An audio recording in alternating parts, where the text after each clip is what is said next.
Imagine being lured into a war you didn't ask for, tricked and manipulated into fighting for a cause you might not even understand. That's the harsh reality that's befallen several Indian and Nepalese men, who found themselves embroiled in the conflict between Russia and Ukraine, a world away from home.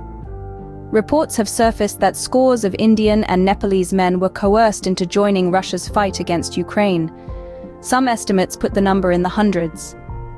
These men were promised job opportunities, only to be pressured into signing military contracts in Russian, their passports confiscated, and then thrust onto the front lines of a war zone.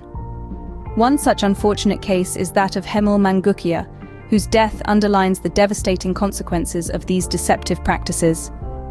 These recruitment schemes have not only affected individuals, but have strained relations between Russia, India, and Nepal. India and Nepal have taken distinct approaches to this crisis.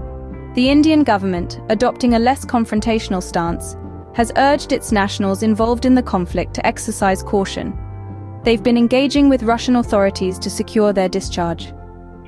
Meanwhile, Nepal has been more forthright in its demands, seeking the return of bodies and compensation for its deceased citizens. They are also actively working to repatriate those still trapped in the conflict. The exact number of Nepalese individuals still embroiled in the conflict remains unknown. Families back home are desperately seeking assistance, with some of their kin recorded as prisoners of war by Ukraine. Interestingly, India's relationship with Russia seems to have deepened amid the Ukraine crisis. Despite the predicament of its nationals, India has refrained from imposing sanctions on Russia, instead engaging in diplomatic exchanges with Russian leadership. This situation underscores the cruel reality of war, where innocent lives are exploited and manipulated. It's a stark reminder of the importance of transparency and international cooperation in times of crisis. The responses of the Indian and Nepalese governments highlight the differing strategies nations adopt when dealing with such complex issues.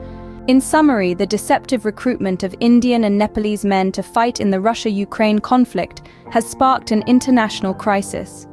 The Indian government is cautiously engaging with Russia to resolve the issue, while Nepal has taken a more assertive stance, demanding repatriation and compensation.